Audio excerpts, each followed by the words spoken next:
Really? Yeah. She said, Dad, I need you to come over. I said, Dad, I need you to come over. Doug and I got in a fight. He started choking me. He got the gun. He got his gun. I thought he was going to kill me, and I shot him. Okay. I said, you what? He said, I shot Doug. And this is Doug Davidson. On New Year's morning, she shot her husband, Doug. Weeks earlier, she'd been training to be a sheriff's deputy, to run rooms like this one. Watch the first minute. All right, so before we start, I know this is already read to you. I need an attorney. Okay. All right. No, Zach, honestly, I'm so drunk right now. I didn't remember what happened. Okay. I know that he said he was going to kill me, and that was about all I was doing. Okay. Let me go grab the deputy real quick, and we will get you out there to jail or back to the house, okay? Doug Davidson was 33, a lineman for the power company who spent his weekends coaching kids ball and pace. He had 3 young sons. A little before 2 on New Year's morning, deputies reached the family's house on Deerwood Circle and found Doug on the kitchen floor, shot once. He couldn't be saved. Chloe was inside, and she was arrested there. She told them Doug attacked her, choked her, went for his gun, and that she fired to save her life. Investigators wrote down the opposite. No marks on her, no struggle. A scene that didn't fit her words. Keep that in mind. Before that room, 2 recordings. The deputy's arrival and her own 911 call. Do you have any weapons or any firearms on you? No. For the time being, I'm going to take this off you. Okay. All right. Puppies, come on, you guys got to back up. All right. No weapons, no firearms, nothing on you? No. He's not awake. Is he breathing? Doug, wake up. What'd you shoot him with? It was his gun. He was choking me. Doug. Ma'am, are you still there? Hang there. Is your gun secured? Good. Yes, It's secured? On the call, she is exact, whose gun it was, that the gun is now secured. In the room a few minutes later, asked what happened, the exactness is gone. The detective opens soft. He doesn't push. He tells the father what the call notes already say, then lets him fill the silence. Chloe gave no real account on camera. The fullest version of the night comes from the man she phoned before police arrived. Her father, himself 30 years in law enforcement. She going to jail? That I don't know yet. We haven't sat down and talked to her yet. Our understanding is she called and talked to you prior to, and then of course our CAD notes was there was a disturbance prior to all this happening. Didn't know if you'd be willing to tell us what y'all's phone conversation was about. I'm glad to. But I can't figure, there's parts I can't figure out. It was really short. It was really short. She said, Dad, I need you to come over. I said, Dad, I need you to come over. Doug and I got in a fight. He started choking me. He got the gun. He got his gun. I thought he was going to kill me, and I shot him. Okay. I said, you what? He said, I shot Doug. And I could hear in the background police radio or EMS or somebody. Okay. Somebody I could hear in the background. Okay. So, because my first thought was, well, call 911. Don't call me. Don't call 911. But I could hear the radios in the background, so there was no need to say that because 911 had obviously been called. Okay. And I said, okay, I'm on my way. And that was the conversation. Okay. So all she told me was, Doug choked me, and we got in a fight. Doug was choking me. I thought he was going to kill me. He got his gun. I thought he was going to kill me, and I shot him. Okay. Was there a struggle over the gun? I mean, I have And- no idea. No, and we don't know yet either. Yeah, I know nothing. A fight, a choke, a grab for the gun. That is the entire self-defense claim. Ask the one question that would corroborate it. The closest person to her cannot. Do you know where they were at prior to all of I this do not. happening? Okay. They brought the kids over. About what time was that? It was earlier than what I thought it would be. I want to say 6:30ish. Okay. It was after dark. At 6:30. You ought to even notice there's this truck there. A truck is there. Then how the hell did they get there? She called me at 1 o'clock this morning, or this afternoon. Dad, watch, is Mom working tomorrow? I said, no, because they're supposed to come home for dinner. So we can go to family. And I said, no. Her mom works the Navy Federal, works at home.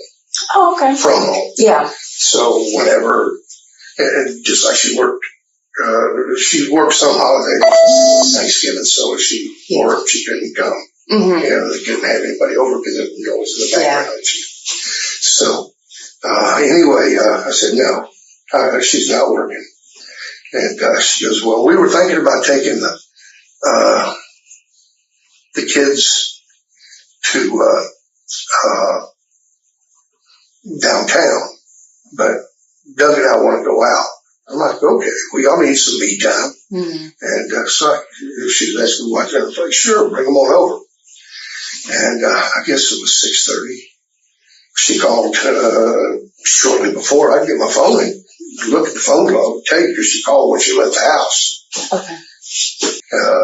They brought her car and Doug's car, and they left her car and took Doug's truck. So they showed up in two separate vehicles? That's correct. Okay, yes. And then got in the truck and dropped off the kids. Two of the kids. Where's Kai? Oh, Kai's for spending the night with a friend.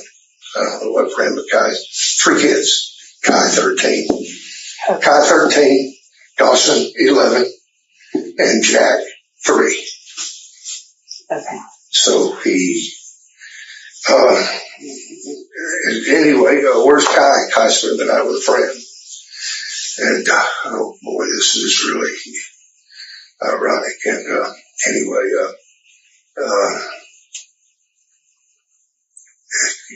because I asked her today, I was like, well, what? Well, sure, what's y'all's plans? So, I mean, she said Uber, because I'm very much against. Mm-hmm. Do you know anything about her background? No, I don't even have her name. You don't even know her name? Don't even know her name. Oh, my goodness. How deep are you going to be in this? Probably pretty deep. Okay. I'm not the primary detective on it, but I'm going to be working side with him. Well, before I get back to that, anyway, she, they brought the kids over and she said, Uber,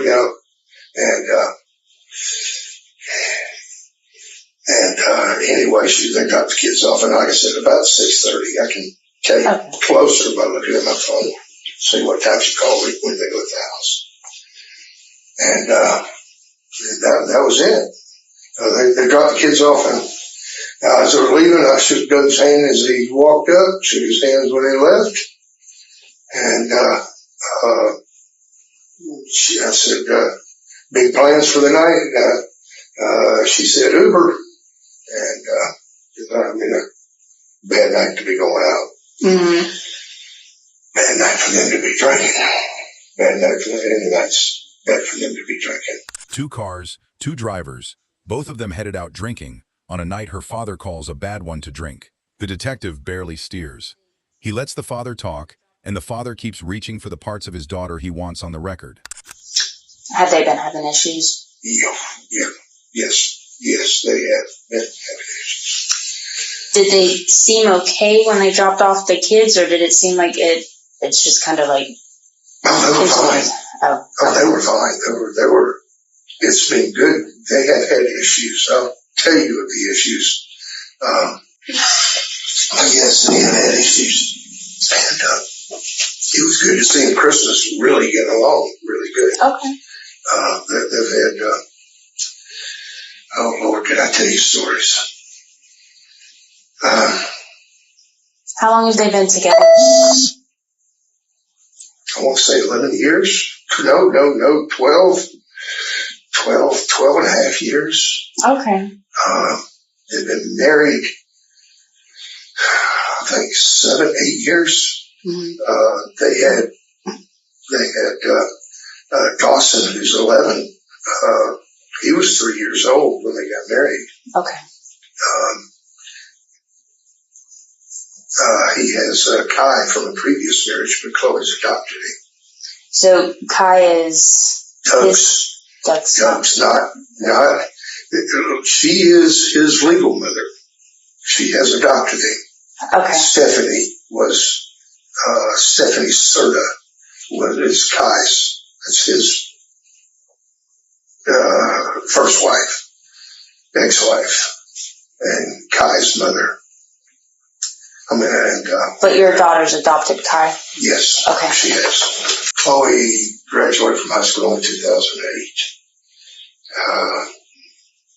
She hooked up with Doug not too much longer after that. Doug was separated from Stephanie. I'm not sure if his divorce was final at the time. They got together, and Chloe, she wanted to be a deputy sheriff. What she wants to do is what you're doing right now. That's been her goal in life. When she was in high school, she spent more time in school resource office than anywhere. Mm-hmm. Yeah. She got with Doug, and it wasn't too long after that. Doug wasn't up on it. I wasn't having any part of her being a sheriff because it's a deputy, because it's too many, it's a male-dominated type of environment. He wasn't having any part of that. Didn't like the idea of it. But still, that was what Chloe wanted to do. She got pregnant and had Dawson, and then she started a photography business specializing in baby newborn photography. Matter of fact, she did real well with it there for a minute. I went to several symposiums. One of her pictures took 4th place in Parenting Magazine. Oh, wow. She was good. She was phenomenal. She was good. She was really good. And that's Chloe's personality. She jumps on something. She dives into it 100% and puts all into it, and usually does quite well with it. She started that photography business, and then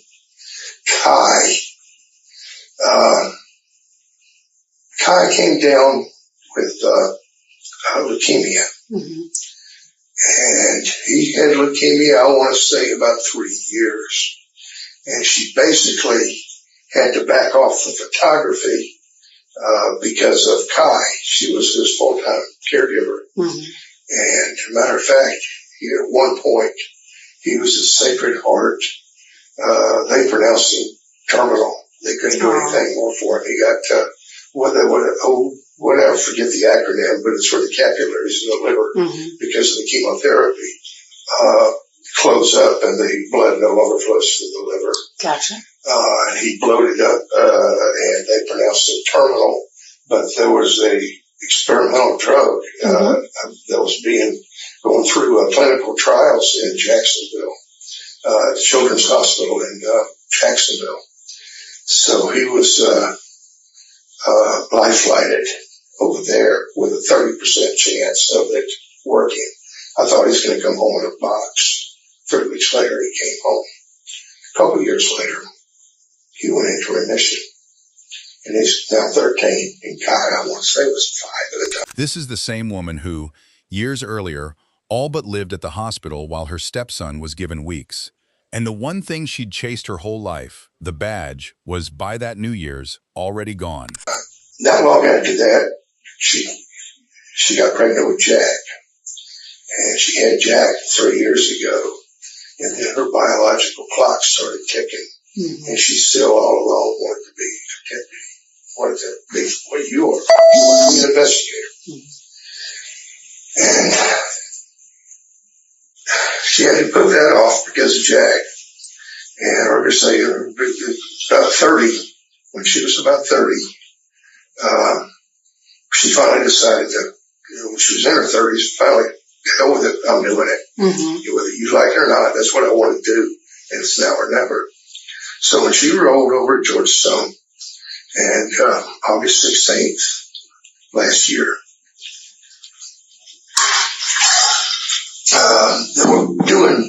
wasn't long after that. It was August 16th, September, October, she blew out her knee in training. Blew out her knee. She tore an ACL and something else. She had to have knee surgery. And I want to think in November she had knee surgery. And of course, she couldn't do her physical training as she was recovering. But she continued on in school.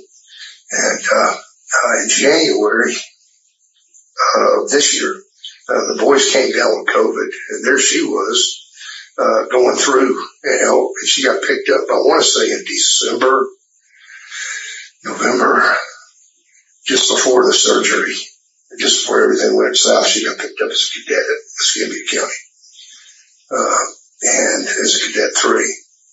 And, anyway, she, God help her. January, she had, COVID, 2 kids having COVID. She was going to school, going to physical therapy 2 days a week. Anybody else would have quit, but not Chloe. She didn't quit. It's like, I can't do this no more. Legs in a brace going to school. She stuck with it. She graduated end of April. But she walked with her class, but she had to go back to Georgetown for her physical training. And in June, 1st of July, she finished. Okay.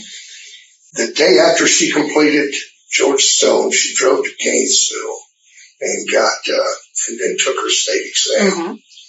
On Friday. On Monday, she started what do they call it? FTAP. Okay. Escambia County's training. Is she still employed with this? No. Okay. Oh, okay. Sorry. We'll get through this.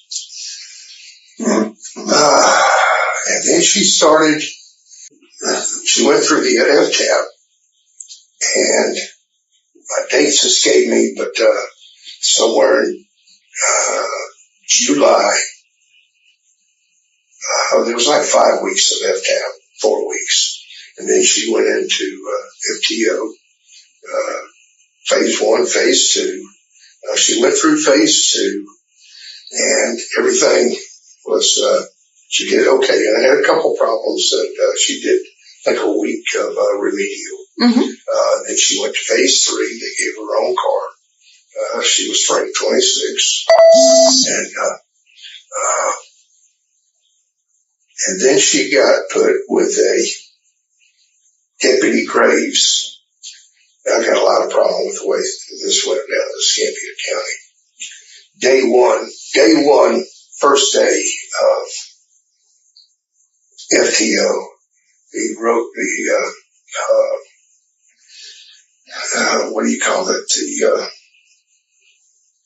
the daily report. Okay. I guess you had your positives, your negatives, yes, whatever. For positives, she showed up in uniform.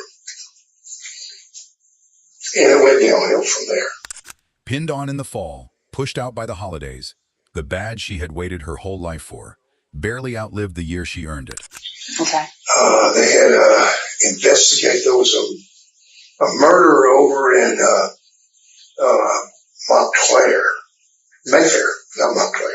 Mayfair. That she was I'm sure it was on the news where They have so many shoes. Anyway, she was the lead on it. She went in, she was the first deputy on scene.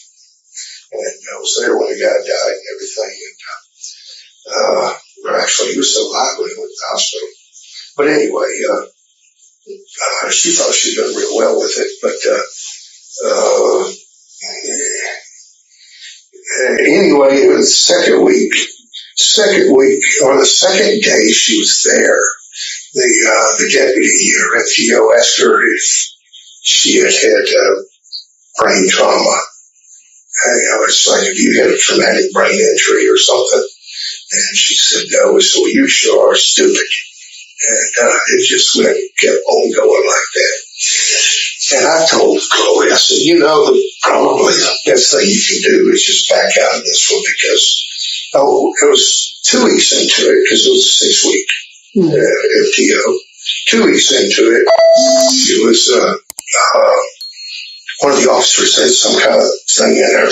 She was at another scene, and one of the officers had some kind of flashlight carrier on his vest, and she asked where he got it, because she'd like to have one. And her FTO told her, don't bother. She said, don't bother, you're not going to need it. And after I heard that one, it's like, come on, I spent 30 years in the Marine Corps. I know how the things work. Mm-hmm. When you want to get rid of somebody, you build your building blocks. Yeah. And you make it happen. Whether it's personal or professional. Anyway, it went on. A few weeks into it, her FTO wasn't there. And went with another FTO. The FTO said she was fine. As a matter of fact, gave her a good DOR. And the next day, the FTO she was with came in and made him change it to a derogatory DOR. And I was like, Chloe, this ain't going to work. You ain't going to make it. And anyway, she said, no, Sergeant Miller, who was in charge of training over there, said, she'll put me with somebody else. And it got to the end, and a week before the end of the training, the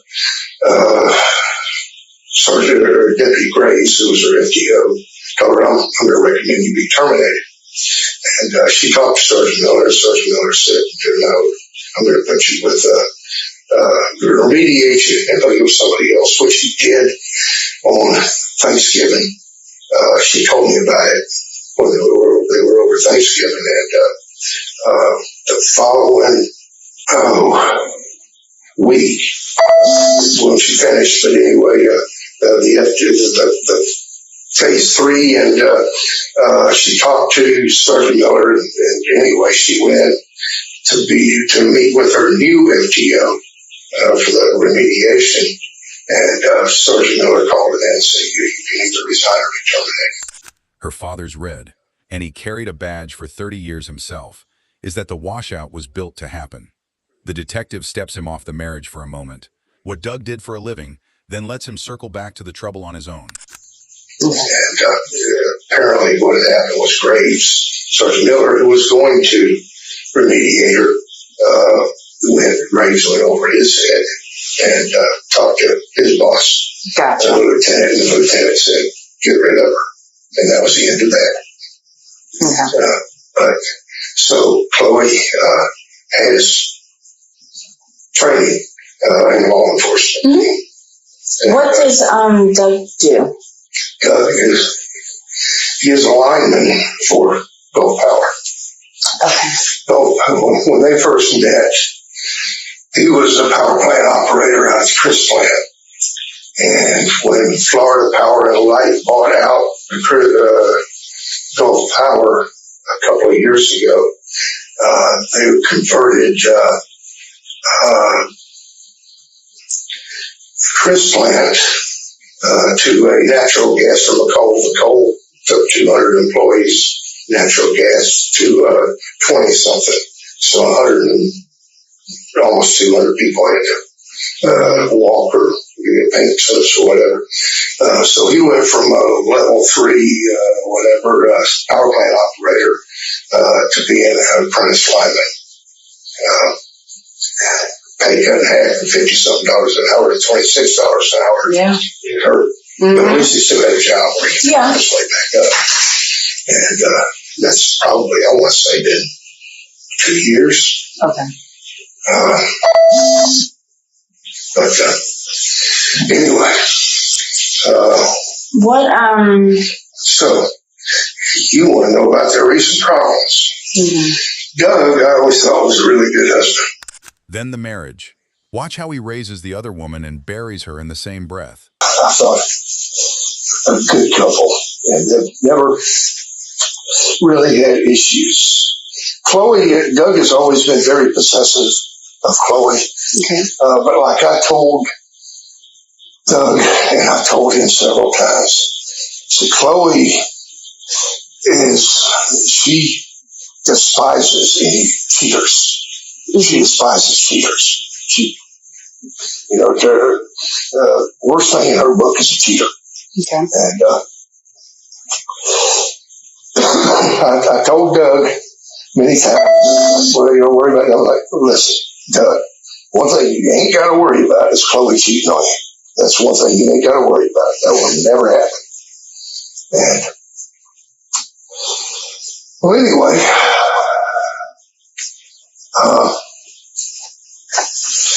and Chloe has been somewhat naive and didn't have her guard up. Well, on Halloween night, this is 2 other things with Grace. Fantastic. Halloween night, Chloe's favorite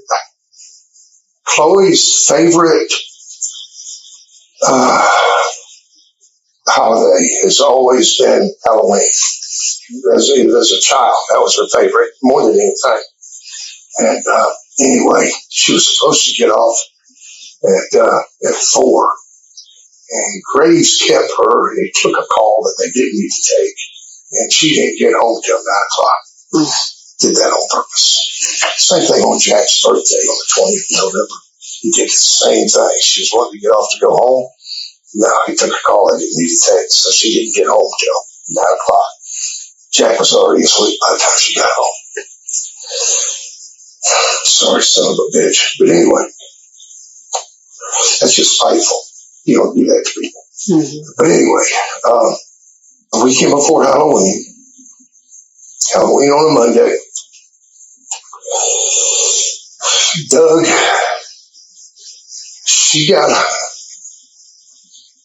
he called, and he was at a party, and he had the kids, and she had to go get the kids. And anyway, she went and got them. And when he got off, this was on Saturday night, he didn't come home at 4 o'clock in the morning. Well, anyway, flash forward 2 days, Halloween night, when Chloe finally got off, she got home, and he wasn't there. He was out trick-or-treating with kids somewhere else. And somewhere else was around the corner here somewhere, close to here. And apparently, he was with Jack's aunt, some woman named Kim. I know Kim, what Kim's last name, and I don't know the exact relation. I know that it's Aunt Kim. But anyway, Chloe had never suspected anything. But anyway, when he finally came home, she was pretty upset because he didn't come home until about 11 o'clock on Halloween night. And with Jack and Dawson, Kyle was at a friend's. And anyway, she got a hold of this phone, which she had never done before. But let's just say there had been a lot of communication between Doug and Kim. And Kim is no relation to you guys? No, I don't even know who she is. I couldn't pick her out of a crowd of 2. Okay. I don't know who she is. She is Kai's aunt. Now, I don't think that it's Stephanie's sister, but I think there's a marriage in there somewhere, a second aunt or something, but I don't know. But Chloe did a lot of investigating, looking at bank records, phone records, and there was never. They had their issues. I mean, and I talked to her, and she was 100% up. She called one day, and Doug. I was at the common house. I picked up a prescription at the base hospital, and she said she was kicking Doug out. And I'm like, because I told her, through it all, there was never any proof, never admittance, never any proof, and never any real there that they had anything really going other than a lot of communication. Okay. As far as them actually having an affair, having sex, if you will, there's no grounds for that. There was no there, no proof, no nothing. And Chloe, she was trying to put it all to rest and just, they had their arguments. Suspicion, but, by his own account, no proof. And a temper he wants the detective to weigh. But, and Doug, if Doug has a hair trigger temper, I mean a hair trigger temper, very, very bad temper. He's explosive. All he needs he's a can of gasoline, and all you need is a match. Okay. He's got that kind, the type of person. Oh, yeah. And he is one of those personalities. Anyway, Chloe's words as she left tonight, she said when she left, she said, y'all got a plan? And she goes, yeah, Uber. I'm going to try not to go to jail. I was fearful because when them two get to drinking, and I've told them this many times, it's okay. I've told Doug this, I've told her this. When one of them is drinking, the other one can keep things calm. When they both get to drinking, that's when problems ensue. Hours before any of this, by her father's account, she had already said the word. Near the end, the detective asks where this is headed. And with the current, Aunt Kim situation. Yeah, explosive. Gotcha. I'm sure something happened and they came over Thanksgiving in a tizzy because they had gone to a party over at over at Kai's grandparents, and Kim was there, and Chloe was there, and Kim was taken to Jack, and Chloe didn't like it. And anyway, they ended up at my house in a pretty heated argument. Ruined our Thanksgiving. Yeah.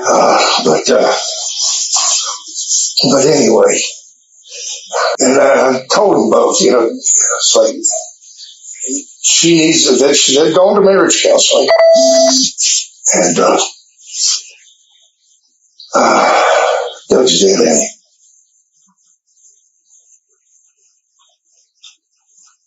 he? What are they going to do with Chloe? I have no idea yet. Any idea when I can come get her? Or I can, or is she going to jail? That I don't know yet. I can give you a call afterwards and kind of update you a little bit on which way it ends up going. Obviously, I'm not over there at the house. The lead detective is over there right now. That's why I got the phone call.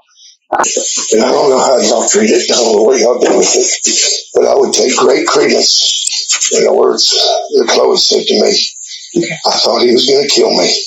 A deputy had already used that same word with Chloe. Doug never left the kitchen. Chloe Davidson was charged with first-degree felony homicide and a felony weapons offense and denied bond at her first appearance. The sheriff's office said no evidence supported her self-defense account. How the case finally resolved is not something the public record we could verify shows. Subscribe to our channel if you want the next one in your feed. And the next case is right here on your screen. I'll see you in it. Thanks for watching.